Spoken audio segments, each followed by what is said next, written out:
go. We are live, everybody. Let's get the party rolling. Let's get the party rolling. Right, let's see. Who's going to join us today? Who's going to join us? Who's going to join us? Who's going to join us? Who will join us? Who will join us on our quest? On a very epic quest. All right. I should get that sorted. I'm just sorting out a few other details. Just bear with me. People might join in, people might not.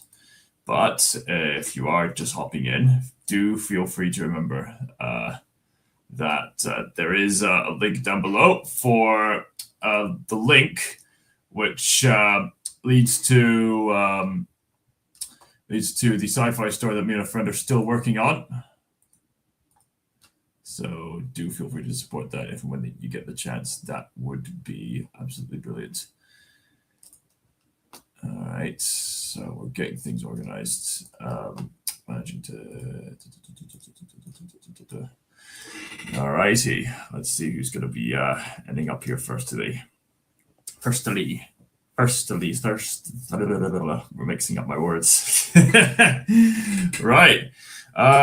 So I've been meaning to make this kind of live stream for some time, and I've been observing that a lot has been happening just from the past month. A lot.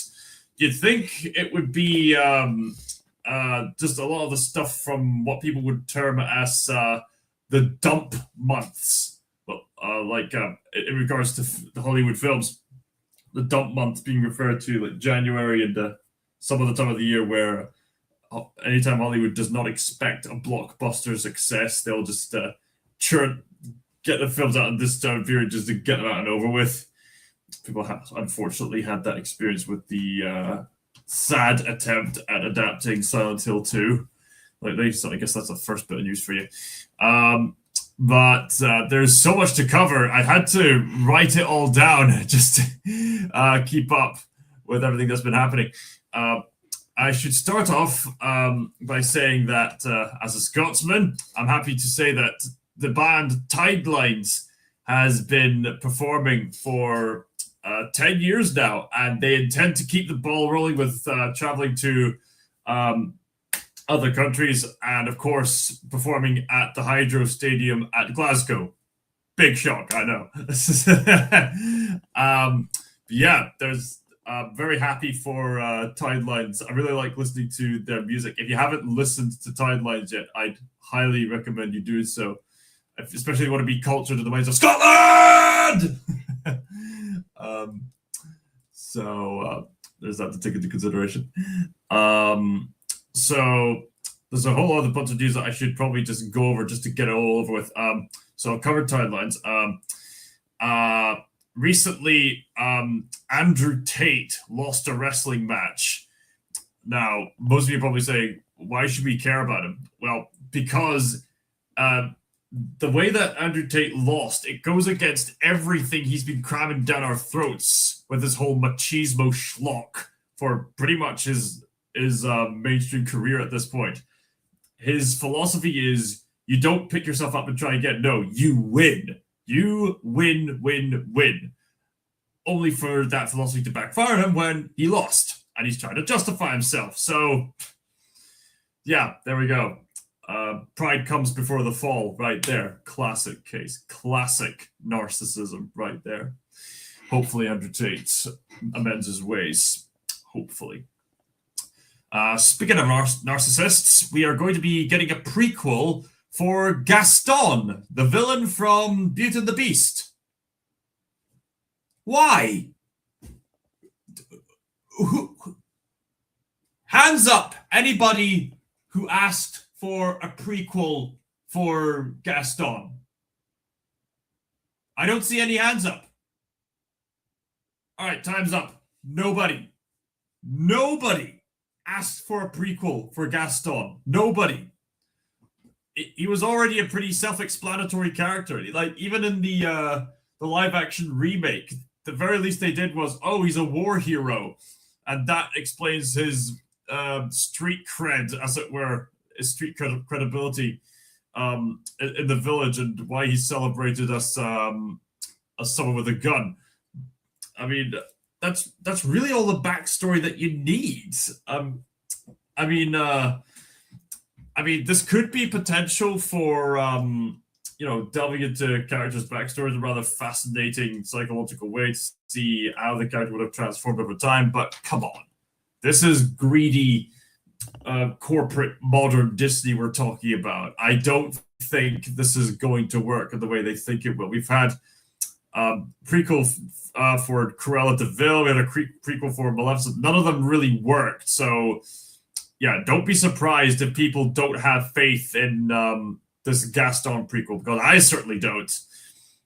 Whilst I'm on the topic of Gaston, I should probably mention that people are still trying to circulate the idea, to my knowledge, of Gaston being this this pillar of community, or some kind of like conservative role model, which is absolute bogus if you actually pay attention to Gaston's behaviors throughout the movie. He's clearly a misogynistic narcissist who tried to coerce someone into marrying him just because he felt entitled to it. You cannot justify that kind of behavior. I'm sorry. In other news, the Tangled remake that we thought was going to be, and who's joined us right now, best thing in cinemas right now is Lord of the Rings. Amen to that. Amen to that. Double A. I should probably get on with the news, because I got myself the Empire magazine celebrating the 25th anniversary of Lord of the Rings, and yes, I will be reading that in front of my live audience just because I can. In fact, speaking of just because I can, here's what I did earlier today. I went to see the Fellowship of the Ring extended edition in cinema. I know I've seen it tens and hundreds of times already, but I don't care. I wanted to see it in the cinematic experience. And honestly, that the sound quality in the cinema really amplifies the quality of the movie. Trust me, it's absolutely worth it. Shame I'm not really going to have much time to see the other extended editions for this year. But hey-ho, at least I saw the first one, so at least I can say that much. So yes, Lord of the Rings 25th anniversary. That is absolutely tremendous news. I should probably briefly go over other major news before moving on to the main event, as it were.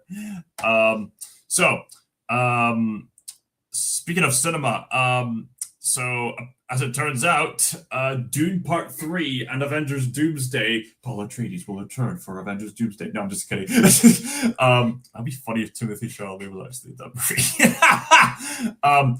Dune Part 3 and Avengers Doomsday will be premiering in the same month, which is leading to people out there trying to push a new hype film trend akin to Barbenheimer, Doomsday, which, of course, presupposes the idea that these two films are going to compete. They're not going to compete.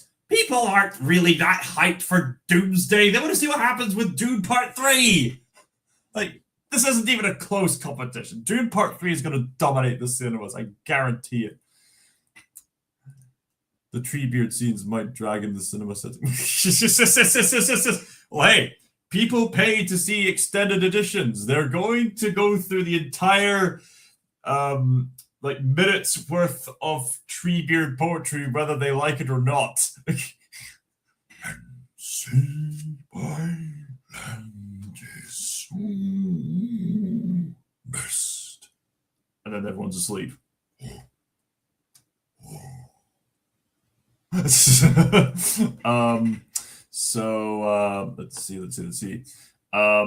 Pathologic 3 is confirmed. I've heard Pathologic 2 is one of the greatest narratives told in any video game. Stranger Things seems to have a hidden 9th episode, but from what I understand, this is more to do with fan cope from how terrible the last season was. Thankfully, not as bad as the last season of Game of Thrones, but still pretty disappointing. Other news, Golden Globes, who cares? Moving on. The Blade adaptation has been cancelled, further reinstating the line, there's only one Blade. There's only ever gonna be one Blade. Game creator Masahiro Sakurai, who was responsible for creating Kirby, as well as Super Smash Bros. And Kid Icarus Uprising. Masahiro Sakurai doesn't think he's a hit maker. Quite a surprising statement coming from one of the most beloved game creators in Nintendo. Even his most recent entry, Kirby Air Riders, has had a lot of praise as one of the best games you can get on Nintendo Switch 2, and apparently he doesn't really consider himself that much of a hitmaker.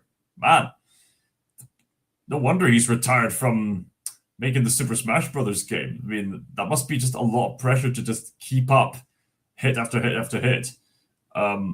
I wonder why he doesn't see his games as hits. I mean, the public loves them. Maybe there's little nitpicks he has about them, or maybe it's something psychological in regards to perfectionism or something. Well, that's the claim, and it's out there. Other news, and this is going to be very joyful for any of you fellow UK citizens. Comedian Harry Hill has started his own podcast. But of course, because it's Harry Hill, it's completely bonkers. It's like, I think I'm justified in making the joke because both people I'm about to mention are bald. Think of the Harry Hill podcast like the Joe Rogan show if it was completely Monty Python bonkers. I'm justified in making that statement because both Joe Rogan and Harry Hill are bald. Man, I love watching Harry Hill's TV burp and You've Been Framed as I was growing up. Harry Hill's been pretty influential for my taste in comedy. Just the way he pokes fun at finding the most absurd possible aspects about everyday television, as well as from people having these happy little accidents that were recorded and then brought to You've Been Framed. The way he comments it, you're guaranteed to have a fun time. Well, I do like the Joe Rogan podcast, but I also like the Harry Hill podcast. But which is better? There's only one way to find out. Fight! Or maybe he'd make the joke, Joe Rogan, he reminds me of someone, and then just pointed to his bald head. That's another joke he makes. Other news, Sonic the Hedgehog is celebrating his 35th anniversary. That's interesting. The Sonic franchise existed exactly 10 years or so before The Fellowship of the Ring was released into the cinema. I just realized that. There you have it. Sad news. Evangelion Studio, the animation studio responsible for making Neon Genesis Evangelion, has closed down after 41 years. Man, what a legacy to leave behind by creating Neon Genesis Evangelion, am I right? More sad news. James Gunn's Batman movie seems to be doomed from the get-go because from what we've been hearing about, the wrong people seem to be hired to make a movie about Batman. Who's getting involved in this James Gunn Batman movie?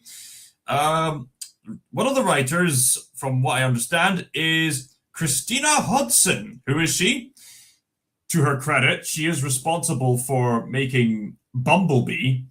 So I really love that movie. So by that alone, I mean, it could be good. But on the other hand, Christina Hodson has also been responsible for writing Birds of Prey and the Flash movie. The one with Ezra Miller. That was his name, yes. So yeah, not very promising there. So there's something to keep in mind. the new Lara Croft depiction has been revealed. Doesn't look very good. What else has been happening? James Cameron says he wants to go cheaper for Avatar 4 and 5. Right, so he is wanting to make more Avatar movies. He's just wanting make it go cheaper in case he suffers from some kind of box office failure or something. I mean, all the Avatar movies so far have been box office smash hits, even if the movies are not really that great. I mean, visually they're spectacular and they justify getting the 3D glasses. But other than that, there's not really much to them. Here's some other news. The recent trailer revealing the He-Man adaptation has been beating the popularity of the Mandalorian and Grogu trailer, from what I understand. So, man, how the mighty have fallen in that regard. There's also been some hilarity going on in regards to Star Trek. So recently, Hollywood has released Star Trek Starfleet Academy onto the world, and it has been negatively received. From what I've heard, it's not as bad as Star Trek Section 31, but it's still hilariously bad. And people are just so checked out with what Star Trek has become, to such an extent that amongst the social group surrounding Nerdrotic was encouraged by a friend to do something rather curious. Make a live stream where all he does is position a Spock action figure, holding up the live long and prosper hand signal. Just position him on top of his seat and then just let it record for a good while. That live stream got at least 2,000 or so more views than the actual YouTube free premiere of the first episode of Star Trek Starfleet Academy. Wow. That's got to be embarrassing. And speaking of embarrassing disasters, and this one's going to be very drastic, I've heard that there has been an explosion at Rockstar Studios, the company responsible for making the Grand Theft Auto series. I hope that there hasn't been any serious casualties. Rest in peace for anybody who did suffer tremendously during that explosion. It has led to people making the joke, and forgive me if this is a bit crass, but Rockstar Studio exploded before GTA 6 came out. So I think that game's going to be delayed again. There has been some good news in the video game industry, not just Pathologic 3, but also the Nintendo Switch version of Donkey Kong Country Returns has received a free update, which, quite frankly, should have came with the Switch version of the game in the first place. But hey-ho, better late than never. The game is adding in Dixie Kong from Donkey Kong Country Tropical Freeze, which fundamentally borderline breaks a lot of the game due to its design components. Seriously, Dixie Kong is pretty much the OP version of Diddy Kong in the game. But not only that, but they've also added in a turbo mode for platformer experts to really give themselves a challenge. And they programmed the enemies so that after one player bops on top of them, the other player can also do the same thing. Whereas before, when one of an enemy bops on top of them, the other person misses out on that. And this leads to some tremendous improvements for certain platforming sections, as opposed to one character just frustratingly falling and missing out on and constantly losing balloon lives. But the co-op mode by default has vastly improved in that game. It should have came with the Switch in the first place. There's been the original game for the Wii and the re-release for the 3DS and the version for the Switch. But hey, there you go. There's your improvement. So you're welcome. Still a fun game.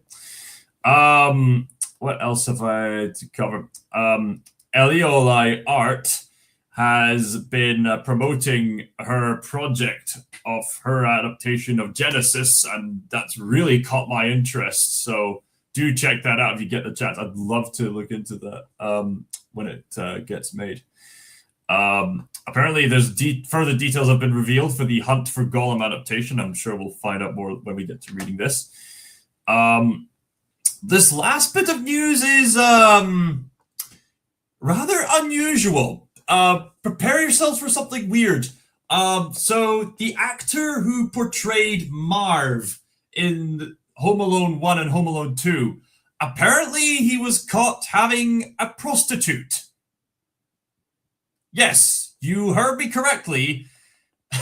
Marv got caught with a prostitute, which has led many people to say, and sorry for sounding so crass, but this brings in a new definition of a wet bandit, or sticky bandit if you're going by Home Alone 2 logic. All right. That's all the major news I wanted to mention. And man, that was a lot. And I mean a lot of news.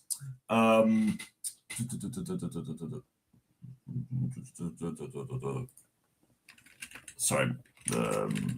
Just multitasking. Yeah, that's all the news I wanted to mention. I'm surprised I managed to get through that in less than half an hour because that was a lot. And keep in mind, that's a lot of news that's happened just in the first month alone. 2026 is going to be a very interesting year, ladies and gentlemen. And speaking of interesting years, let's celebrate something great. Because man, it was so worth going to the cinema for that surround sound quality experience for Fellowship of the Ring Extended Edition. You know, something about Middle Earth, it just feels like home, you know? Hey, Cal, I'm reading the Book of Mormon and praying for Lord Jesus on my cousin that passed away, so I have greatness in my life. Right, okay. Okay, hello, Brooks. Welcome. Read the Bible instead. Anyway, welcome, Brooks. Welcome to the live stream. I managed to have so many minutes worth of news. I managed to cover quite a lot. Feel free to watch back at the beginning in case you need to caught up on lots of news. Some unusual, some severe, some in regards to what's been happening. But now we get to the fun part of this. I'm going to read to you the Empire magazine celebrating 25 years of the Fellowship of the Ring. Very simple since I saw Fellowship of the Ring Extended Edition earlier today. Worth the surround sound experience. Okay, that's the last I'm going to say. I'm just catching Brooks up to things. Right. Starting up. Good start. 4K Ultra for Lord of the Rings series. That's a good start. Very good start. All right, apparently this magazine does cover other movies and stuff like that, but that's not what we're here for. Oh, hello there. Oh, look at that. It's Guillermo del Toro and an advert poster for behind-the-scenes poster for Frankenstein. That's interesting. This Frankenstein is unmistakably del Toro's, and it bears every single one of his fingerprints. Lush, melodramatic, sweepingly romantic, and achingly emotional. It's a tale of fathers and sons, of lovers and outcasts, of men of the truest monsters. This is a story about feeling lost in a cruel world and seeking an explanation and choosing to live. Who wants to live forever? Who wants to live forever? Right, where is the actually? Have you ever seen it in theaters? No, I did not. Not until earlier today. Absolutely worth it. I really need to get to work, looking into the rest when I get the chance. Okay, so let's see. What's happening in Hollywood? Okay, it's just da-di-da-di-da. Listen on, Gabe! That's right, joke over with. Oh, good grief, the live action Moana, please no. I saw it 2 years ago in the cinema. Worth it. Worth it. Worth it. Right.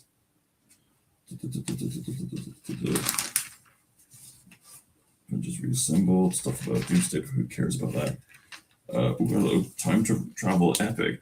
Oh wait, I think I saw an advert for that. I wonder what that's about. I'll look into that. It's time travel anime. Oh dear, right. What's been happening? What's been happening? Okay, we'll get to the good stuff. We'll get to the good stuff. Oh yeah, there's this article about the Gaston prequel that was mentioned earlier. Oh my days! Spin-off for the Beauty and the Beast baddie is confirmed. Who might take this up? Nicholas Galitzine, from playing a pompous quarterback and bottoms to a conniving Duke and Mary. George Galitzine has strong credentials in uber vein Adonis Stipes. He also gained some serious muscle for his starring turn in Masters of the Universe. Oh, the upcoming movie. All right. Plus, he can sing. Perfect combination for an arrogant antagonist. All right.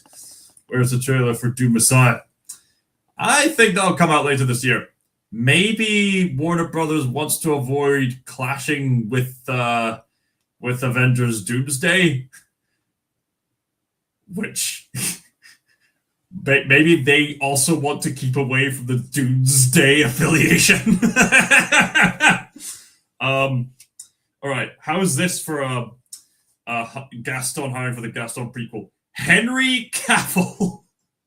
That might seem oddly appropriate, actually. Right. With his hunting gear and his tight garments, Gaston's the epitome of hypermasculinity as someone who's played multiple hench CIA agents, plus Superman, and will be McLeod in the upcoming Highlander reboot. That's still being made, right? Last suggestion, Dan Stevens. He already played one Beauty and the Beast character. He did? The titular hairy hero in... All right, Darren Stevens, the guy who portrayed the Beast in the previous live-action remake. Okay, I mean, these are just guesses from a magazine. That'd be hilarious if that was the case. Okay, so blah blah blah blah blah. Okay. All right. Thanks for visiting, Brooks. Feel free to hop on in when I get to the actual Lord of the Rings stuff, or just the other stuff that. Wait. Oh wait, no, that's not what you meant. Right. Okay, so I'll leave. Well, unless you can elaborate on what you mean by it, you're out. Anyway. Right. Anyway, 28 years later, the Bone Temple. Okay, this is the part where they do their reviews. But because it's the Empire magazine, their reviews aren't the most reliable, so you have to take them with a grain of salt. Oh, come on! Are you serious? They gave Avatar Fire and Ash a 4-star rating? Really? Really? That should be a 3! Are you kidding me? This is proof, everybody, that you can't fully rely on the Empire magazine for reviews. Like, look to actual critics for crying out loud. 4 stars. 4 stars? A plot that was riddled with plot holes, as well as not learning from the previous mistakes that the previous movies have made. 4 stars? Are you kidding me? Have you been smoking the cocaine that the main villainess of the movie has been giving to people? Let's see here. Yes. Okay, so that was a TV adaptation, right? Or is it a TV movie? Right. I will get to the Lord of the Rings stuff, but this is something I've been meaning to cover for some time. Apparently, Sky TV made their own adaptation of Amadeus. Why? The 1980s movies was already as close to perfect as you could get. What was the point of making another one?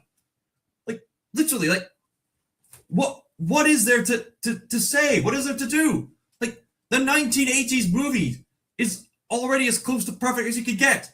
The perfect casting, the perfect use of music, the perfect pacing, the perfect costume design or things like that. I mean, I know people historically rant on about the costume design, but that could further go into the idea that this is all from an unreliable narrator. But you get the idea, like what is the technology? Are they going for a more historically accurate approach? Well, I mean, it's not really a historically accurate story. Are they going in regards to visuals and costumes and stuff like that? Like, maybe they'll do something better. But either way, they gave it a 4-star rating, which tells me that the adaptation is not a bad adaptation, but just not as good as the 1980s movie. Tell you what, I'll just read this out to you. It may technically be another interpretation of Peter Shaffer's 1979 play, but it's Milo Forman's 1984 movie, and it's 8 Oscars that loom over this show. Thank you. Yep. Written by Joe Barton, who made Girl, Haji, and Black Doves. The lavish new expansion of Amadeus doesn't source elegantly as Foreman's. There you go. But it finds a tune all on its own. Okay. The story begins with an aged Antonio Salieri confessing to the killing of Wolfgang Amadeus Mozart. In here, Salieri is portrayed by Paul Bettany, and Mozart is portrayed by Will Sharp. Mozart, forgive your assassin. Anyway,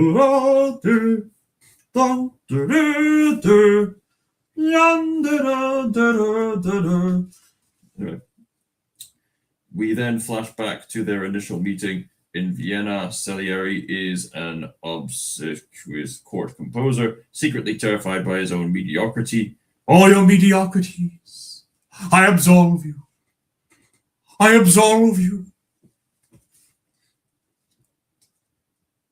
He considers music the voice of God, and so when he meets the renowned young genius Mozart and finds him to be a philandering drunk who treats his gifts carelessly, Salieri is furious that the Lord would choose to speak through someone so unworthy. He vows to destroy both his rival and his God. With 5 episodes to play with. Okay, so it's a mini-series. Barton has more space to explore the contrasts and similarities between the two men. Okay. So I guess this adaptation is not without its merit. Salieri is so consumed by his own mortality and fear of being forgotten that he's too afraid to really live, which explains why his music was so mediocre in the first place, comparatively speaking, and why Mozart was more free by comparison. Amadeus to be loved by God. Let's see. Mozart lives so freely that, that's just what I just said, that ideas flow unimpeded, building out from the play. We get more of Mozart's own less destructive demons. His preoccupation is not only with the Holy Father, but his own actual lowercase dad, whose approval is always just out of reach. A home life of love and tragedy guides his compositions with merely beautiful to meaningful. It all fits in smoothly. Barton's dialogue is, I suppose, Salieri, at least in the context of the story, did have the potential to have that same gift of expressing God's language, but he denied himself that opportunity because he was trying to conform. There's my way of putting in there's my input. Barton's dialogue is at its most sparkling when Salieri and Mozart share the screen, of course, particularly in a scene where each lays out his own thoughts on music and God. God doesn't speak to you through because you effing bore him, suggests Mozart with casual acidity. Language or behavior is not period piece prim here. See also bunk ups over a buffet and Salieri having a depressed wank at his piano. What the heck? Right, so clearly not as historically accurate as the 1980s movie. Right, pretty much saying something. Let's see. Bettany is the stand-up performance, a scheming villain who's also somewhat sympathetically trapped by his own self-loathing. Sharp, who's several years older than Mozart was when he died, he may not convince us as 20-something prodigy, but he plays the role in lower key than the movie's Tom Hulce, whose cartoonish giggling may have been tough going for over 5 hours.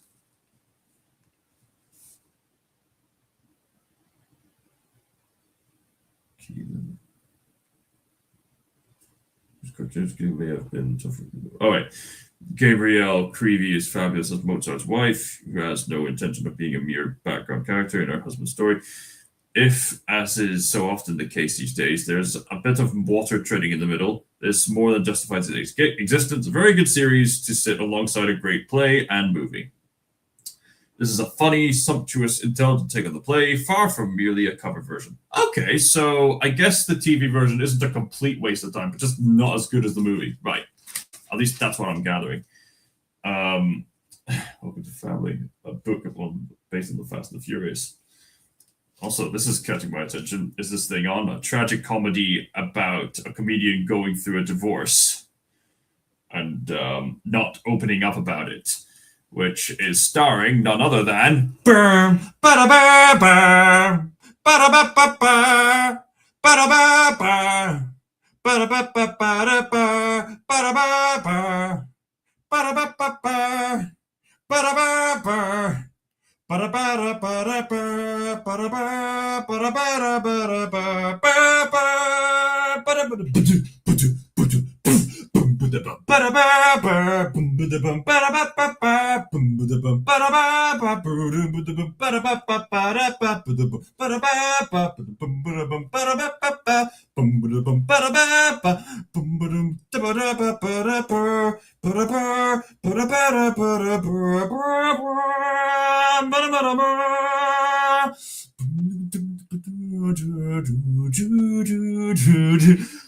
Will Arnett, the man who portrayed Job in Arrested Development and was also Lego Batman.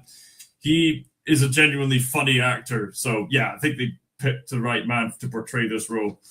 So that's got my interest. We got here a few video game reviews. Terminator 2D No Fate. This looks awesome. I didn't watch Avatar Fire and Ash. I didn't want to spoil the movie because I'll be a spoiler on every movie, so that's my bad. Okay, fair enough. I haven't spoiled it in this live stream, but it's not that great. It does not deserve a 4-star rating. It should be a 3-star rating. I mean, it's probably the worst in the series, and I don't consider Avatar Fire and Ash like an awful movie and it makes me want to tear my hair. No, it has its enjoyable qualities and the visuals are gorgeous and it's worth seeing in 3D. Don't get me wrong. It's just 4 stars? Really? Crying out loud. Anyway, right, back to video game reviews. Octopath Traveler 0. Okay, this has gotten the 5-star rating here. Metroid Prime 4 Beyond got 4 stars here, but I find that kind of suspicious because people were really annoyed by that one side character who seems to really dampen the atmosphere due to how annoying he gets.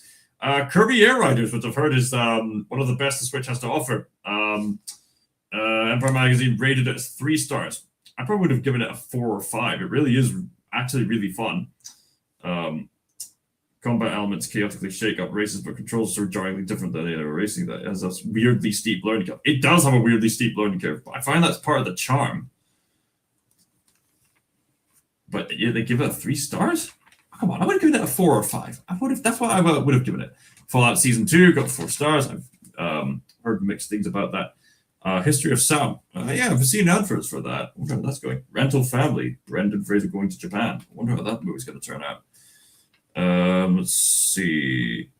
Okay. Okay, here we go. Here's the good stuff. 25 Years of Fellowship. Here we go. In 2001, Peter Jackson released the first installment of The Lord of the Rings, an unprecedented fantasy epic, brimming with wonder, bursting with emotion, and boasting the hairiest feat cinema has ever seen. We speak to him and reunite his cast to celebrate the ultimate band of brothers and sisters. Potatoes, anyone? One team to rule them all. You know something I like to do when I watch a movie again for so many times? I start paying attention to like the side actors. I remember in this scene, the guy was just kind of nodding in agreement with the Fellowship format coming up. Even the side actors were really giving it their all in the scene. Like look at the side actor. You'll see these unique interactions from scene to scene. It's absolutely brilliant. And something I forgot to mention, as I went to see the extended edition, there was this introduction from Peter Jackson. I was called Oldham Jackson for some reason. There was this introduction from Peter Jackson, just acknowledging the 25th anniversary, as well as taking note of some other interesting stories that went into filming Lord of the Rings. Like, for example, he revealed to the audience that during the scene where the cave troll was coming, he had to hide one side of Aragorn's face because his actor, Viggo Mortensen, got himself involved in a surfing accident. So he had to film around that. Viggo was very sorry for that happening. But needless to say, man, all those actors just had so many injuries, so many things going on around them, and yet they still made it work. It's an accomplishment in filmmaking in every sense of the word. This is going on for several pages, and it's all the more brilliant for it. Oh, wow. Okay, so go to Gore Verbinski for some reason.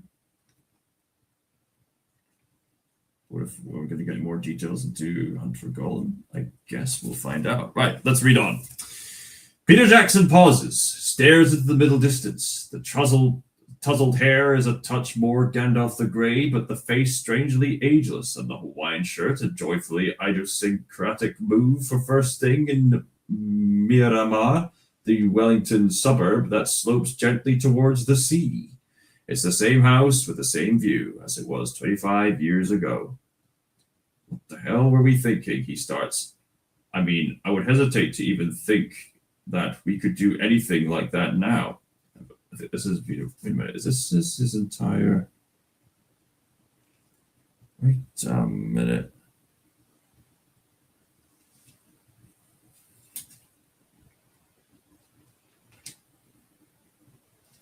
Oh no. I think this might be describing the. Is this a description of his introduction to the cinema? No, I don't think so. I'll read it out, and I'll try to impersonate Peter Jackson for his specific parts. Right. What the hell were we thinking? I mean, I would hesitate to even think that we could do anything like that now. It's almost overwhelming to think back on. I was younger. We were all younger. Enthusiastic and naive. Another pause, the sense of a door being cracked open, behind which stirs the whole magnificent, insane journey of living the Lord of the Rings. 18 months of shooting the length and breadth of these blessed isles of New Zealand at the end of the world. Then post-production supplements shoot. I'm gonna add living a wee bit. So I added in New Zealand in there. Anyway, extended editions and this monumental legend that has been his burden to carry ever since. Now, there was a lot of planning that went into this film project in advance. Peter Jackson's team were tremendously talented people to get that planned ahead. Very ambitious. Please note that it's just not in the New Zealand psyche to get overly nostalgic. Even over 3 of the definitive films of the 21st century. I don't miss those days, admits Jackson, because there's no point in missing them. They came and they went, and life goes on. I've done quite a few things since then, but I'm certainly proud of the films. Yes, you should be. What's the first thing that comes to your mind? Bloody cold mornings, he laughs. Bloody cold mornings, he laughs. Meaning location shooting, staying in hotels, and driving to some Edenic patch of his sanguine nation before the sun was even up. They felt more like an adventure, a true adventure, than any of the studio stuff. Yeah, I'll say the practical real locations makes for actual authentic engagement.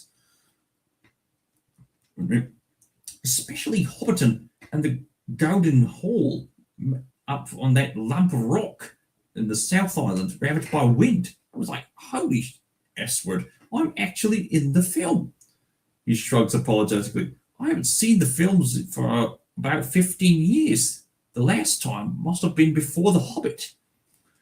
Maybe with Guillermo del Toro in his writing and producing partners and vital creative cogs, Fran Walsh and Philippa Boyens giggled like schoolgirls and had to be banished from the cinema on average. Jackson prefers to leave it 20 years before he returns to a film. Philippa has much better memory than I do. In the house literally next door, Philippa Boyens is recalling the meeting that changed her life. It was in 1997 when she came down from Auckland with with then partner Stephen Sinclair. The playwright enlisted to help Jackson and Walsh with, as far as Boyens was concerned, the frankly insane idea of adapting Tolkien's magnum opus, which was previously deemed the unfilmable story. Sorry, the unadaptable story, more precisely. As they chatted about how to dismantle this hulking book full of interactable lore and hairy feet, Boyens kept raising objections and offering solutions. She knew Tolkien better than any of them. She still does. And while Sinclair drifted back to Auckland's literary scene, retaining a credit on The Two Towers, it was Boyens who completed a trilogy of creative souls whose enthusiasm and naivete and dogged brilliance eventually landed them 17 Oscars. I thought I'd be lucky if I got maybe 3 months out of it. Oh, that's her laughing. All right. Okay, fair enough. Jackson's story is back of the hand stuff now. The boy from Pukerua Bay who worshipped at the altar of King Kong and Harryhausen made his name in jovial splatter, showed his ambition with heavenly creatures, and woke up one morning determined to make a fantasy epic. What a leap from indie director to mainstream filmmaker. What a leap. Yet it was Walsh, his partner in life as well as movies, who suggested The Lord of the Rings very much cover this area. Every time some great idea would come up, she would say, "Oh, Tolkien's done that," says Jackson. It grew very frustrating. She's not particularly interested in fantasy. I always loved fantasy. Her favourite movie is Night of the Hunter. Having steered clear of interviews, an aura of mystique has grown up around Walsh. Though, as her fellow musketeers attest, it is just Fran, former Wellington post-punk bassist, queen of the whiteboard and vessel of very good ideas indeed. It works incredibly well, says Jackson, summing up their personal professional bond. We go through it together. Early in the year, a stranger had asked Boyens if she and Walsh were sisters. And we looked at each other and went, yeah, kind of. They had been inseparable for nearly 30 years. Warrior mothers, book nerds, Tolkien whisperers, and two of the visionaries who solved fantasy's greatest challenge. The writing room was a constant set of problems to overcome. Boyens may still have PTSD from the Council of Elrond, but equally a place of joyous responsibility where each brought their particular set of skills. A very particular set of skills. Boyens so good in character, language, the subtle insight that reached back across 1,000-fold years of Tolkien's mythos, while seeing the big picture, the danger of papering over cracks, daring to ruffle the ennobled surface of Tolkien with a modern psychological touch. It's just as well that throughout the Fellowship of the Ring movie, you see pages and books scattered around in different areas of the movie. And Jackson, the supreme visualist, the camera in his head, roving the ruins, leading his writing partners toward the precious shot. Boyens recalls how he would tune out their chatter by putting headphones on as he wrestled with the action beats he was saddled with. There were moments that he absolutely saw because that's how his brain works. You know the following Gandalf of the Edge fighting the Balrog. Sometimes the magic comes from simply being in that room together, the pleasures of one another's company. Boyens pictures her friends at work, or not, as the case may be. Those two make each other laugh harder than anybody else I've ever seen. With the silver anniversary of Fellowship, talk naturally turns to the cast, fixed so indelibly in our minds as Tolkien's characters. But as we all do, Jackson and Boyens tend to remember the 3 films, and certainly their non-linear making, as one single story that ended up, against all the odds, ruling them all. Ask Boyens for an example of how the actors were crucial to establishing the world's authenticity, and she veers unexpectedly to Brad Dourif, forever Wormtongue. Right. Middle-earth spin doctor, complexity of a used ashtray. Such a tricky character to convey to the audience, his importance, his meaning. She says, having an actor such as Brad Dourif step into those shoes, you're kind of halfway there. Oh, living a prayer. Having an actor. And how do you solve a problem like Smeagol? How do you solve a problem like a Smeagol? Self-involved ring junkie and sibilant torturing tourist guide to the dead marshes. Why you cast Andy Serkis, then stand back and admire your handiwork. Boyan sighs appreciatively. I remember Fran said to me, have you heard the read by this guy Andy Serkis? And I hadn't, so she found the tape. And was Boyan's remember, not a skeptic exactly, but the guardian of the book's legacy. And this was Gollum, Tolkien's twisted masterstroke. There was a voice, she says. It all seemed so simple when she met him. She knew this was about his whole being, how he would inhabit the skin of the character. The splendor of the films might lie in those magisterial skies over the Waio River, however it's pronounced, and the obsessions that fired up Weta Workshop and Weta Digital, but the truth of the story lay in the casting. Man, what was Weta Workshop working on before Lord of the Rings? And for a moment, Jackson is back on Sir Ian McKellen's doorstep in Deepest Lime's house, nervous at meeting this prestigious actor. We knocked at the door, and there was no reply, nothing. They were halfway back up the street to the tube when they heard the warm baritone that would carry them through many trials to succumb. Hello, stop. An actor is never late, but 3 flights of stairs away from his front door. Within minutes, they knew they had their Gandalf, metaphysical meddler, and Hobbiton firework jockey. You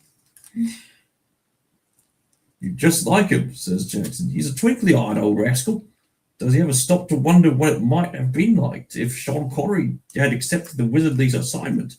Well, for the first time, Jackson runs the idea through his inner projector, as he's not Gandalf, but Connery playing Gandalf. A wizard is never late. Nor is he too early.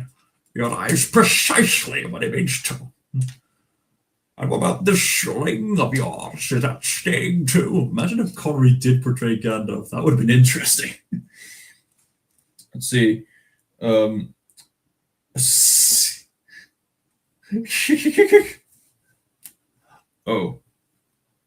made a mistake with a previous recording. Yes. I was previously talking to a group of friends. I said that Gandalf the Grey said, I am a servant of the sacred fire. As it turns out, the line was secret fire, not sacred fire. Sorry, my bad. Let's see, Jackson runs the idea through the head of Connery playing Gandalf. He ventures a decent version of the famous brogue. I am the wielder of a secret fire. The flame of our Lord. Flying force. You shall not pass. Then shakes his head. Look, I'm only speculating, but I just can't imagine Sean Connery being as supportive as Ian McKellen was, as being as willing to do whatever he wanted as Ian was, and being as tolerant as Ian was. And there were the tea times to consider. Right. Not to mention Ian McKellen was pretty passionate about the book source material. Ian McKellen even carried Tolkien's books with him on set. Boyans can only see McKellen's Gandalf in the cart crossing the bridge, the water wheel turning behind him, and the way the camera angled up to reveal Hobbiton. There it is. She remembers thinking, there's the film. There was a search not only for this perfect Samwise or Legolas, but for a spirit that would literally follow them up mountains. The ideal perfect casting for everybody. I mean, this movie trilogy has been a praise for perfect casting for all the characters. Right, so let's see. This day, Jackson isn't positive whether Viggo Mortensen had gone full method, but he certainly took full ownership of Aragorn. Craggily gorgeous, absentee king with a waft of the outdoors, the actor did have a tendency to wander around Miramar at the weekends, sword slung at his waist, which gave the local police a start. Oh yeah, that's right, he carried his sword with him as a form of method acting. Good grief. Man alive. But the director can neither confirm or deny rumors that Vig liked to sleep in the stable alongside his horse. Yeah, he formed a genuine bond with that horse of his, to the point where he even owned the horse just because the horse really liked him. Yeah. And wouldn't accept going with anybody else. And was safely tucked up in bed when Mortensen decided he and his fellow cast and a stratum of the crew must camp out overnight in costume to catch the dawn. Producer Barry Osborne was designated that shot. He is unique, Vigo, says Jackson fondly. If I suggested something and that didn't work with Vigo's concept of Aragorn, then we are going to have a conversation about it. Vigo was often quite frustrating, but frustrating in a good way, because he was often right. Oh, you're probably right, as usual. You gotta love this kind of people. The people who are frustrating but are right. Boys can still see him now making a beeline of her, clutching a well-thumbed copy of the book, or waiting for... Ah, Phil, hello. Good evening, Carl. I only have a minute, but want to say hello. Oh, hi, Mark. I'll get to you shortly, Godzilla. Just greeting Phil. Good to see you, Phil. Welcome to the live stream. I already covered a whole hodgepodge of different entertainment-related news, some bizarre, some severe, some just relate to what's been going on, and a lot's been happening. And now I'm just reading out. That was a good Australian accent. Oh, thanks. I was concerned that I would butcher it, but apparently I nailed it. Yes.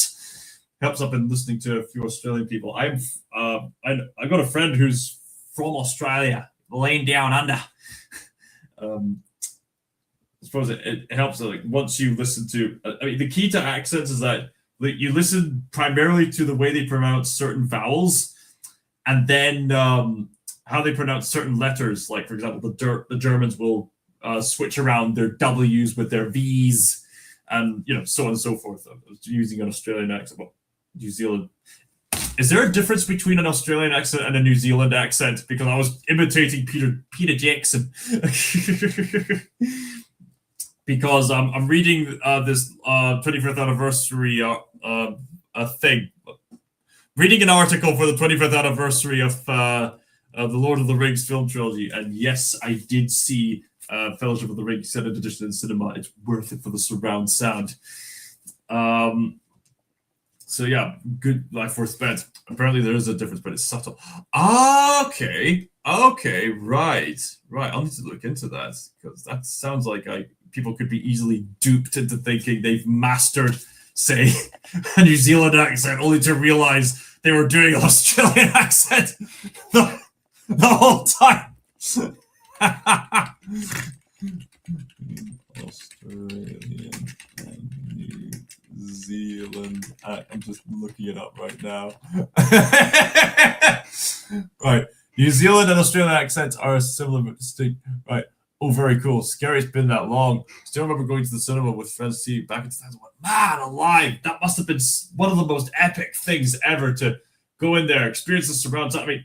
I mean, I've seen the film many times before, but this is my first time seeing it in the cinema. The surround sound, you really hear like the different voices being used by Galadriel, or surround sound and stuff like that, or like the rumble of certain effects.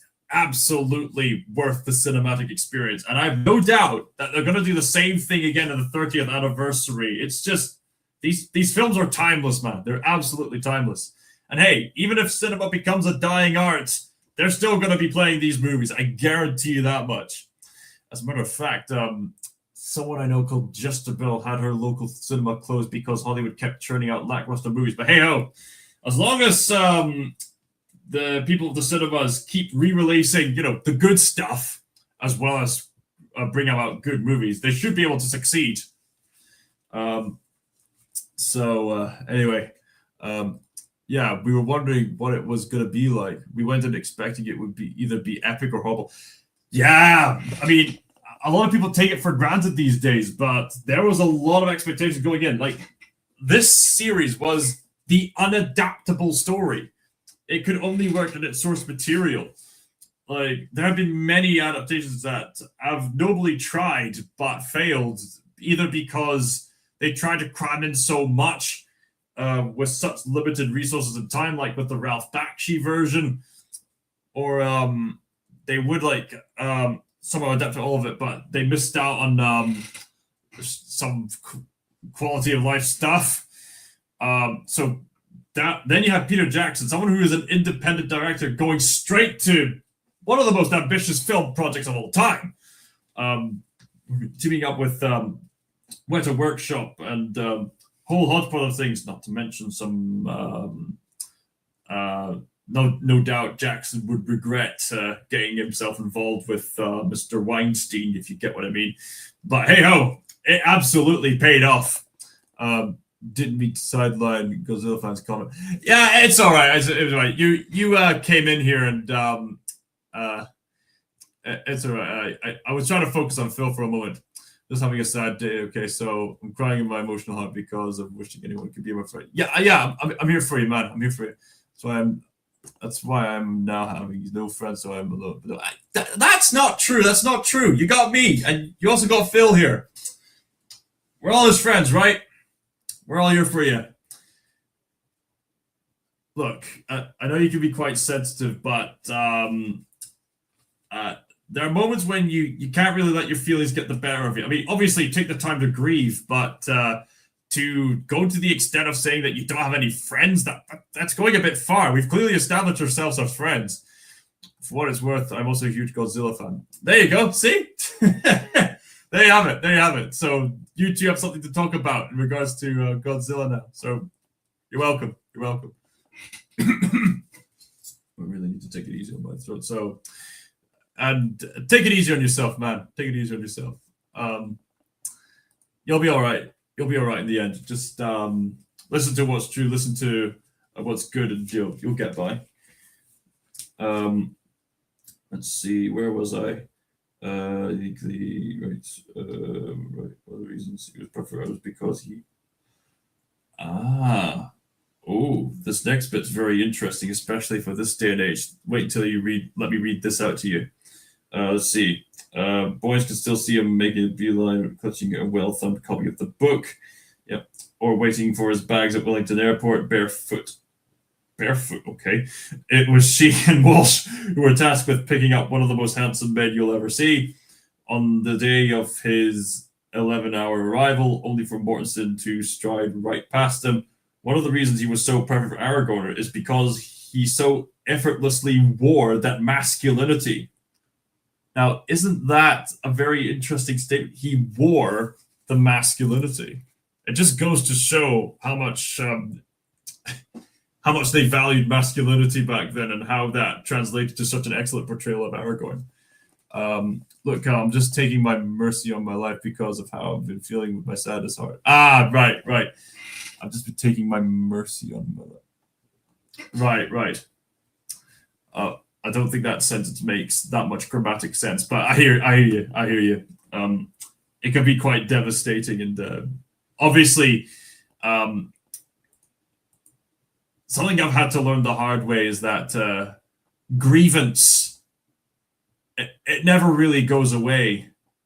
Not really, if I'm to be bluntly honest. But you know what? You're sad because you valued such a life, right? You're going to carry that love and pass it on to other people around you. Never let go of that love, no matter how painful it gets, okay? You'll be all right. Let's see. Memories began to stir out of the past. Boyens and Walsh driving to Tongariro National Park. I'm sorry if I'm butchering these New Zealand names. A.K.A. Mordor. Where Elijah Wood and Sean Astin, a.k.a. Frodo and Sam, redoubtable, never read that word before, doe-eyed conveyor of magical jewelry and squat BFF were halfway up Mount Doom. They had recently completed the I Can Carry You scene. One of the most epic scenes in cinema. That must be my all-time favorite scene. Still a guarantee of unseemingly blubbing 25 years on. Oh, man. Such an epic moment. The screenwriters had sent a serious-sounding note ahead suggesting they needed to talk. Boyens grins. Both Sean and Elijah were like, what did we do? Did we not nail it? And when we got there, we just said, you guys were absolutely brilliant. The American cast members never quite got the hang of what Boyens classifies as that great New Zealand scene of taking right.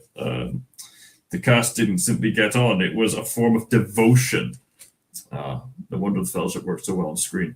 The only real tension Jackson can recall, with an amused grin, was between John Rhys Davies and Bernard Hill. Oh, so between the dwarf and the king of Rohan. I'm to Godzilla fan.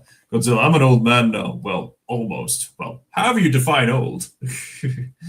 I've lost everyone, and I mean everyone. Oh, man. The way we honor our loved one is to move forward. Grieve their loss, but move forward in what they gave us. Yeah. Yeah, deep, man. That's deep. I'm glad you're my friend, Carl. I'm so does Phil, but I'm still feeling so bad and upset. Yeah, like I said before, we're still your friends. We're still your friends. And hey, word of advice: don't force the sadness to go away. We live in a culture that tries to tell you, "Oh, stop blowing. Oh, stop crying." I mean, there's extremes on both sides because on the one hand, people can get far too emotionalized. Not now, buddy, not now. Like people can be can get like overly emotional to the point of not doing anything constructive, which is very much like Denethor in Lord of the Rings series. But on the other hand, you could go to the opposite extreme of trying to be as stoic as possible, shutting down your emotions. But cramming down your emotions is like trying to cram down a beach ball under the water. Inevitably, it's just going to pop up at somewhere, no matter how hard you try to push it down. So a healthy way of handling your emotions is don't force them away. Just let them go through it and just keep moving forward. That's the best way to go about it. So moving forward, let's see. Let's see. Where were they? Oh yes, mentioning the oh yeah, the heat between John Rhys Davies and Bernard Hill, Salty Dwarf and Perplexed Horse Lord, airing their political differences off camera. Oh, okay. Bernard was an old working class bloody union guy. I think he was pretty wound up at that time, but it was all right. I mean, they didn't get many scenes together. Right. Even as young filmmakers, the trio were never in awe of the more august members of the cast. You'd think Cate Blanchett, right? But she's just a great Aussie chick. Yeah, that's something. People are often surprised by the real nationality of these actors. Like Elijah Wood, like nailed the sort of British accent. Like a lot of people keep forgetting he's American. The same reason that what was the guy's name again? For some reason I've forgotten his name. Matthew Murdoch. Charlie Cox. Yes, Charlie Cox tricked everyone into thinking he was American, even though he's actually British. When it came to like his portrayal of Matthew Murdoch as Daredevil. Yeah.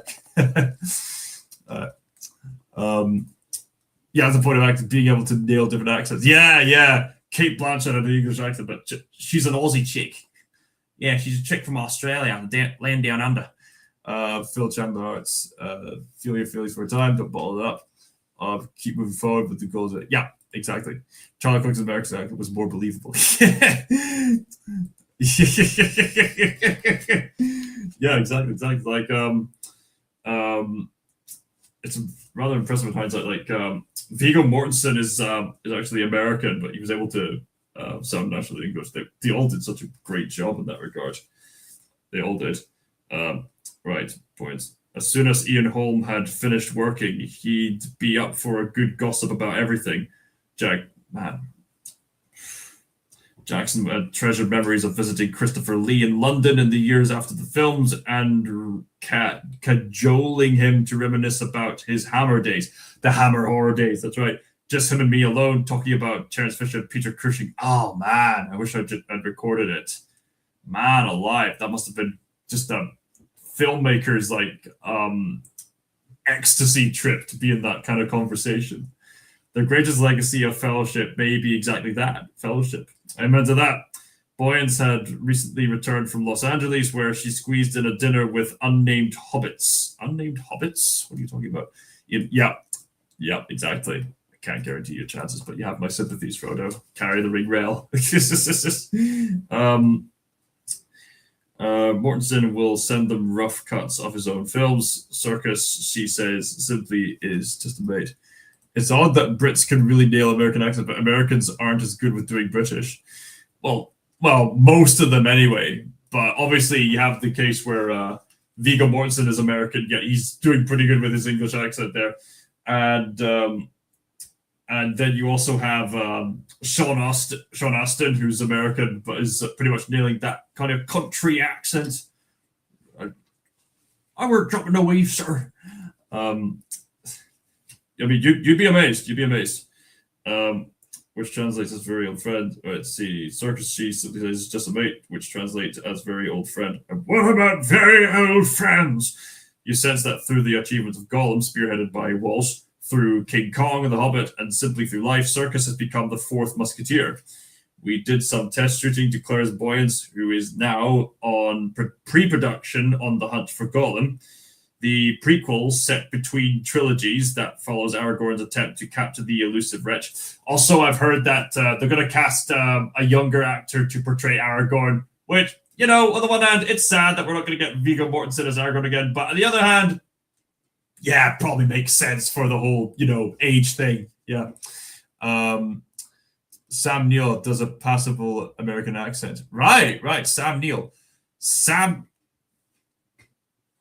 No, I'm thinking of Sam Winter. Who is Sam Neill again? Oh, I'm sorry. I was thinking of the voice actor who portrayed Darth Maul in the Clone Wars series. Who is Sam Neill again?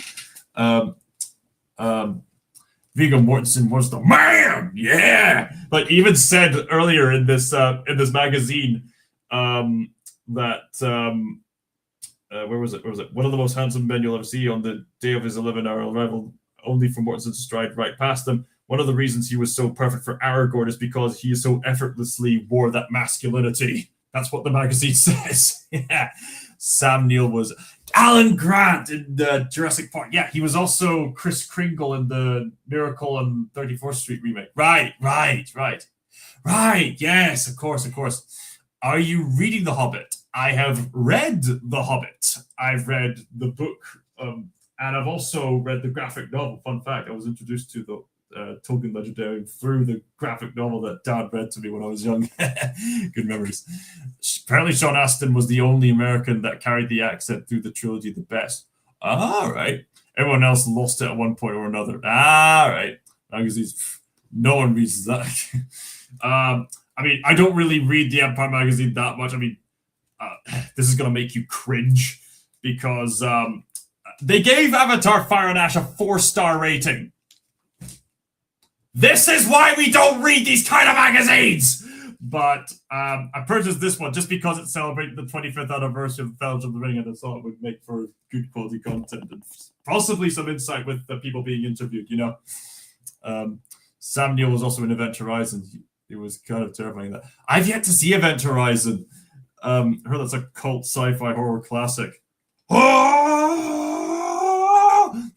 have a friend who's a bigger Tolkien than you. You mean a bigger Tolkien fan than me?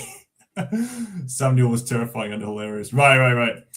That does not surprise me. I mean, Malika writes is a way bigger Tolkien fan than me, if I'm to be honest, just because of her familiarity with the books. I can name several people a Tolkien fan. I got what you meant, but just that sentence on its own. Crying me a river. Autocorrect! Oh, man. I hate autocorrect. No, Cal's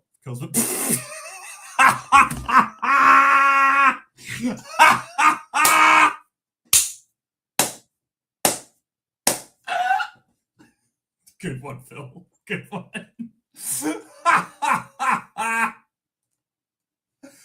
I love it. I love the jokes that my people can make. Because Philippan says, I'm feeling better, Cal. I'm just having a hard time with my emotions. I'm okay. Yeah, it's all right. It's all right. Go through them. Go through them. Like I said, I'm glad you're feeling better, which goes to show that our advice worked. Great job, everybody. I'm not the biggest Tolkien fan. I don't know. Cal was pretty tall. Oh, man. Let's see. Where was I? Yes, I was talking about Viggo Mortensen is not going to be portraying younger Aragorn in Hunt for Gollum, which is sad, but makes sense. Right. Unforgotten, the prequel set between trilogy that follows Aragorn's attempt to capture the elusive wretch. I was on the motion cap stage, and I said to Andy, right, assume the position. I cannot believe how fit that guy is as he clambered up the structure. It's ridiculous. I'm like, can you start aging? One reason, it's a very interesting way of spelling out the O. It looks like a big I or something. I'm also a Jurassic Park fan because I like dinosaurs. Just as well we mentioned Alan Grant. Just as well the chat mentioned Alan Grant. There you go. Bum, ba, bum, ba, ba, da, ba, ba, da, ba, ba. One reason nostalgia might feel slightly beside the point is that they know now that they are now on the cusp of Middle Earth once more. The very morning we speak, Boyens has completed a round of casting for The Hunt for Golem, which Circus is directing, the Musketeers producing. It's an adventure story with a really strong psychological interior story that's going on as well. Psychological story? Okay, that sounds promising, actually. Dinosaurs are cool, but that last Jurassic World was chip. Rebirth. All right, I heard he was doing a Gollum movie. Yes. Yes, he is. The only Jurassic Park movie that's worth watching is the first one. Also, I heard that there's a bloody version of Jurassic Park called Bloody Roar, which is pretty much Dino Crisis made into movie form, just so you know. Yes, Andy Serkis is making the Hunt for Golem movie. This has been a planned movie for some time. It's depicting the events that you may not have even heard of, but it's mentioned in Appendix records as well as in other details of the Lord of the Rings stories. But there was a time when Gandalf and Aragorn in his ranger years were teamed up together to try to hunt down Gollum before Sauron and his enemies so they could put Gollum into questioning in regards to the whereabouts of the ring and whatnot. There's already been a fan-made movie about the Hunt for Gollum, which me and two friends of mine have already covered and reacted to. My friend Jarf, who's a musician, and my other friend who's studying history elsewhere in Europe. A bit of video about that, and you can find it on the recent new playlist that I made in regards to most of my Lord of the Rings related content. Give your orders a hand. Yeah, okay. Bring it in, everybody. Here we go. Pat. There we go. We're all happy now. We're all one big family, like Vin Diesel. Let's see. Where was I? So psychological interior storytelling. That makes sense given that it's Gollum. And psychological storytelling makes for some great character analysis. It's the reason why stories like Silent Hill 2 are so investing. It's because often at times, delving into the depths of a character at times can be more fascinating than a lot of kind of stories where stuff just happens, if you get what I mean. So this has potential. This genuinely has potential. However, any online chatter about them extending the extended editions of the Lord of the Rings into a fabled new Mithril cut to include Pippin's third breakfasts and the whereabouts of Saruman's staircase is sadly no more than wishful thinking.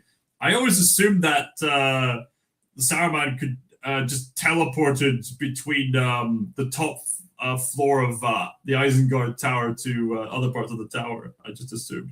Or that. I also speculated that there'd be some kind of hidden door, either on the floor or maybe one of the spike things.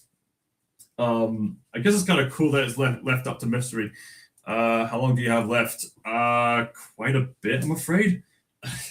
I guess I'll go over this briefly. I'm trying to find out I suppose I don't need to go to every single detail. I suppose I could post pages of this online, I guess. All right, I could always just skim to the details as it pertains to the Hunt for Golem movie and things like that. Right. No, Brooks, do you really want to talk about this on the public thingy?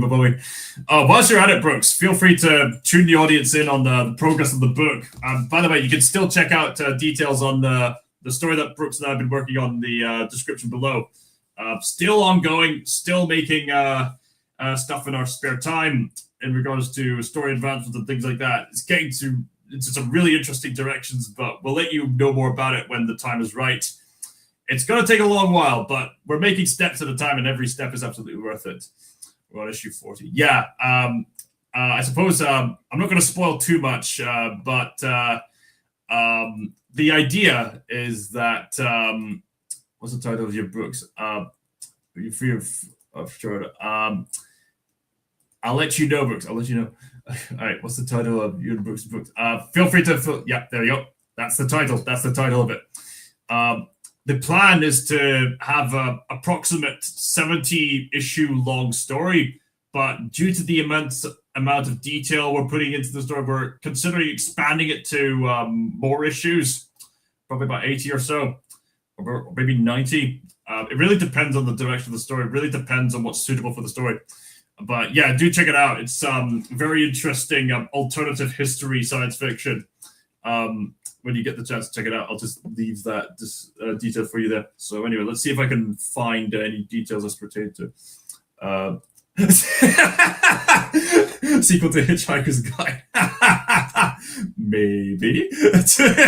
Joking, yeah. Okay. So long and thanks for all the fish. Right. Let's see. For Jackson, adding anything now would in truth be subtracting. Are there great scenes that we never use? The answer is no.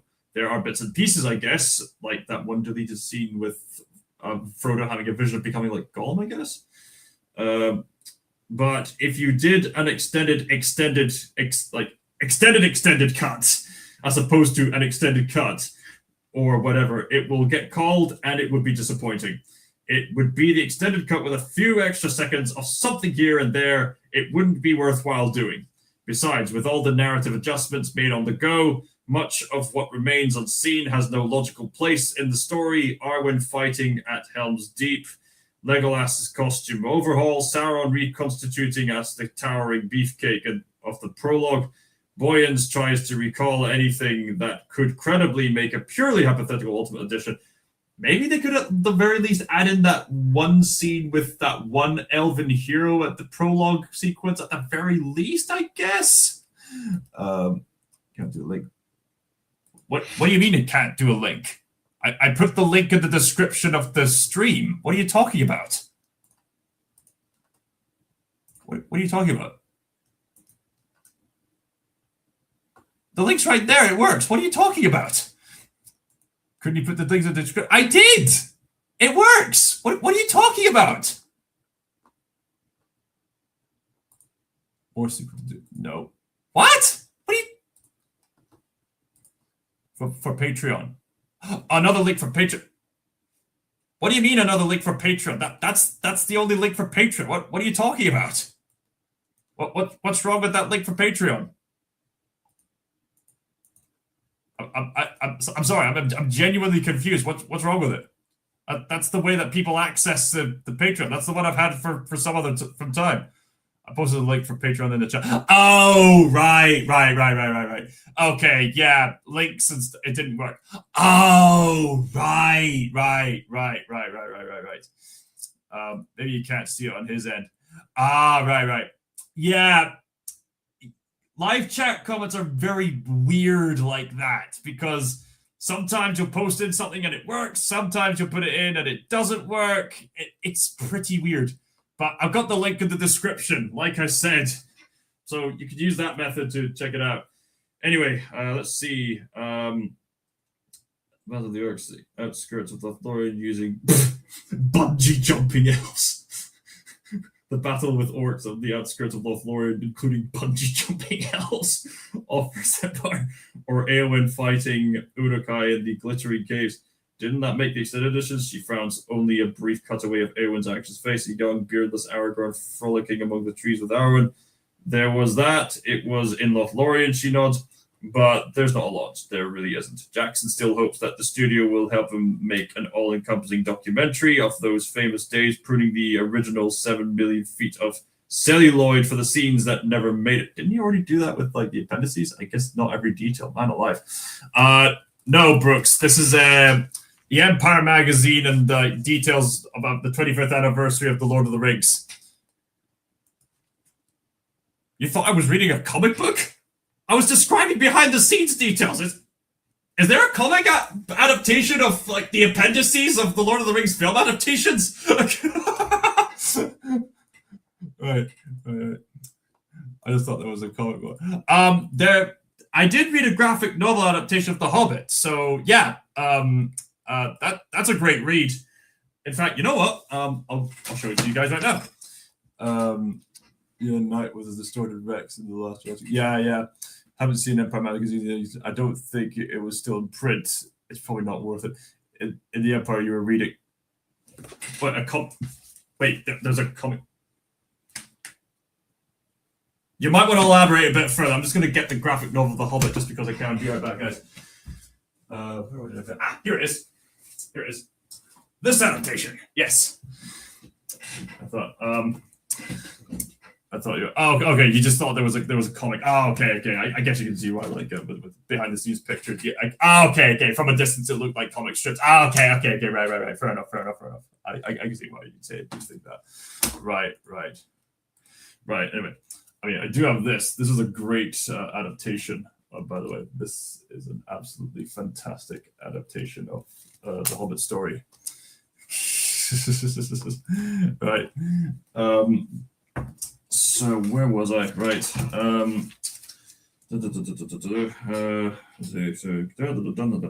Jackson still hopes.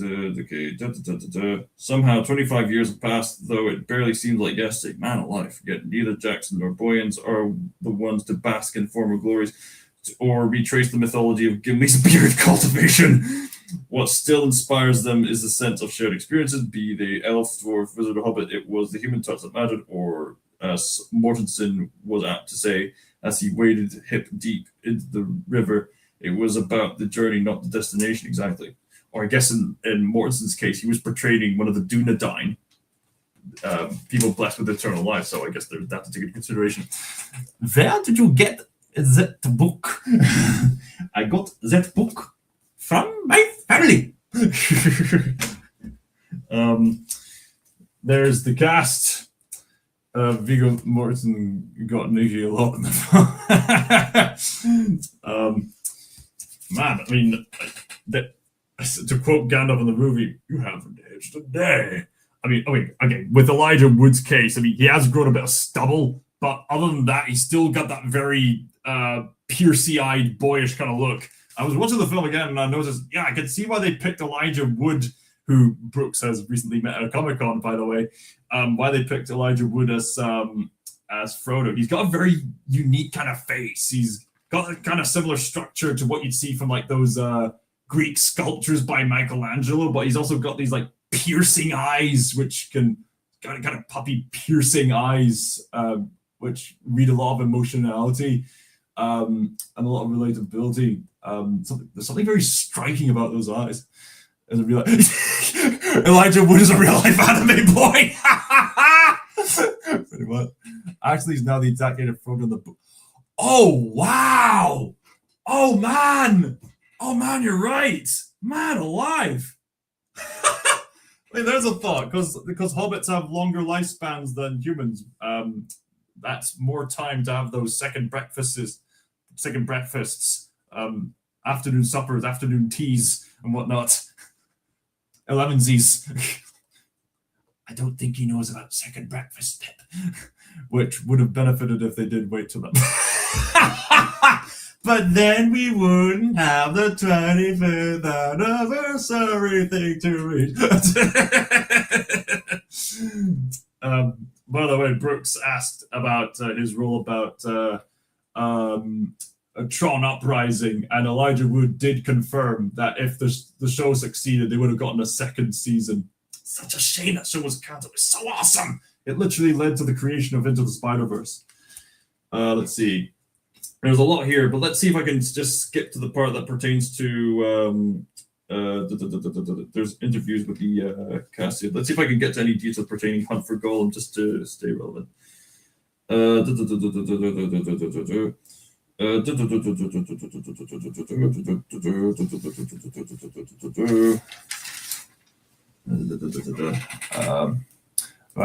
gotta go. I've got to go crash out for a bit. I might be live later, but I know it's late for you. Always good to see you guys. Ciao again. See ya. For Tron. Yeah, for Tron. Yeah. Elijah Wood was Spyro the Dragon. The Dragon. Spyro the Dragon. Yes, I'm also aware he was Spyro the Dragon. He was also, was it Greg? Or was it Word from Over the Garden Wall? He's quite a variety of voice acting roles. He was Mumble in Happy Feet. Let's see, where is the part where they talk about Hunt for Golem?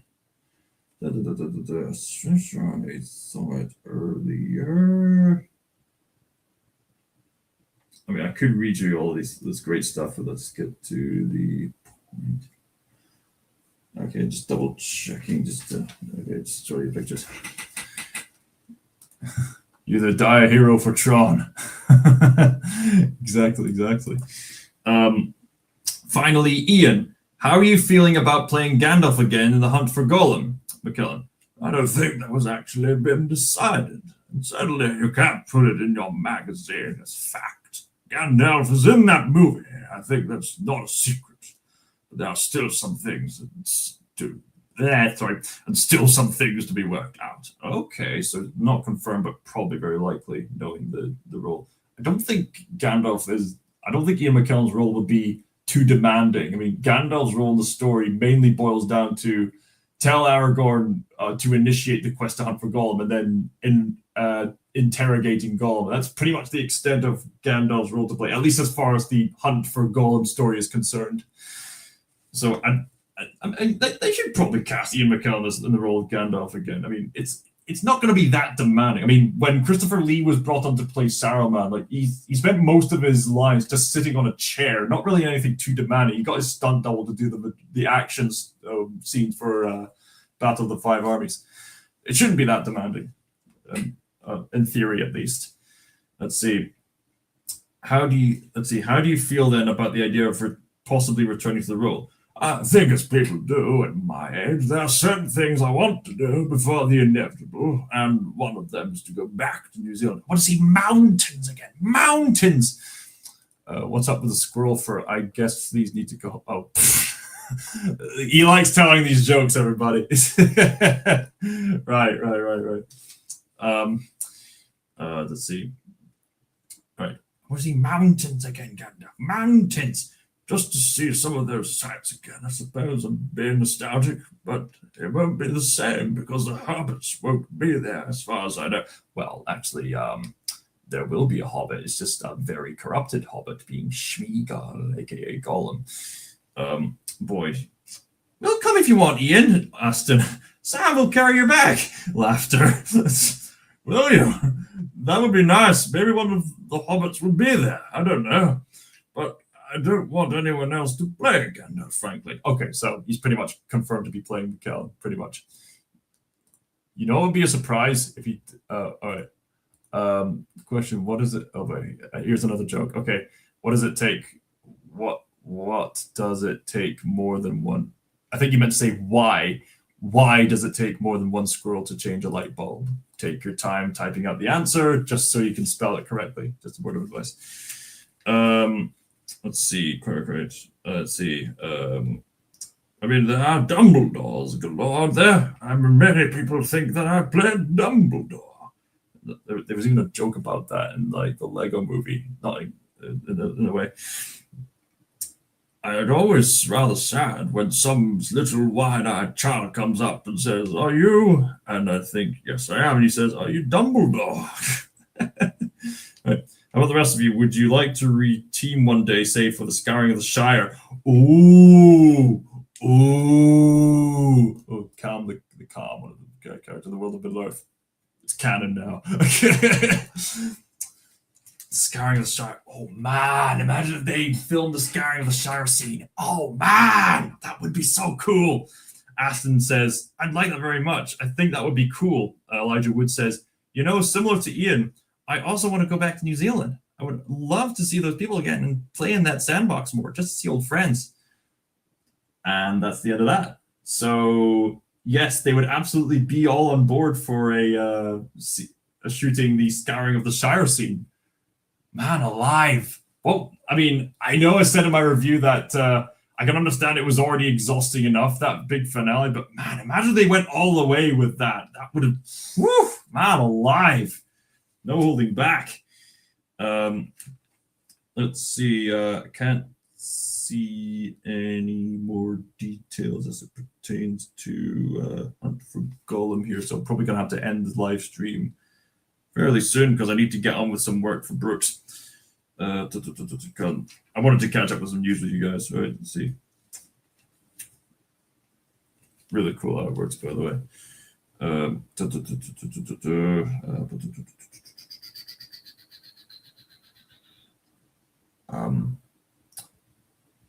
Let's see. There's Andy Serkis. Let's go. Because they're nuts. Okay, right. There we go. There's the punchline. I appreciate you're the bestest friend to me. Glad to know, mate. We're just about wrapping this up. Let's see if I can find any more details pertaining Hunt for Golem. Let's see. Anything regarding Hunt for Golem? Anything?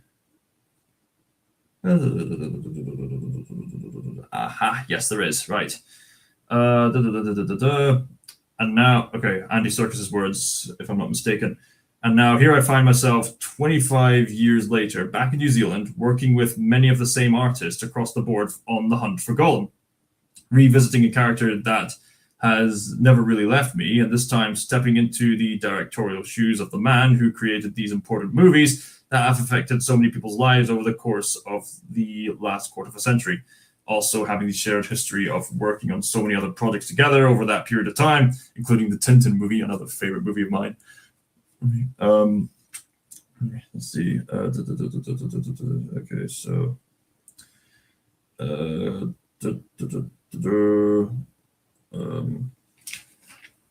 yeah, that seems to be it. There doesn't seem to be any more details in regards to the Hunt for Golem, at least as far as this magazine is concerned.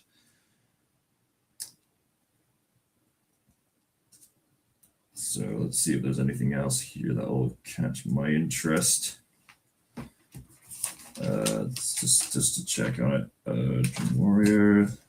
Okay, very interesting film. Creature. Look at that. Look at that. There's the anatomy of the Frankenstein creature from Frankenstein. Crowds are so cheap they can't even pay attention. They're so cheap they can't even pay attention. Crabs are so cheap. You can't even pay. Oh, pay. Pay attention. Oh, pay for attention. There we go. It took me a while to get that one. Picks of the month. Blues Brothers. Oh yeah, high quality Blues Brothers. Fantastic. Number 1, Tron Ares, you're out of your mind. Number 4, The Return. While we're all waiting for Christopher Nolan's epic take on the Odyssey, here's a sparse but still captivating version from Italian director Uberto Pasolini, which cuts out the gods, monsters, and 10 years it takes Odysseus to get home from Troy, and instead focuses on the great warrior played by Ray Fiennes as he struggles to readjust to his new old habitat. An interesting curio. Right. Mission Impossible series. Right. And 400 Blows. Oh yeah, 400 Blows. I got to see that movie. Anything else?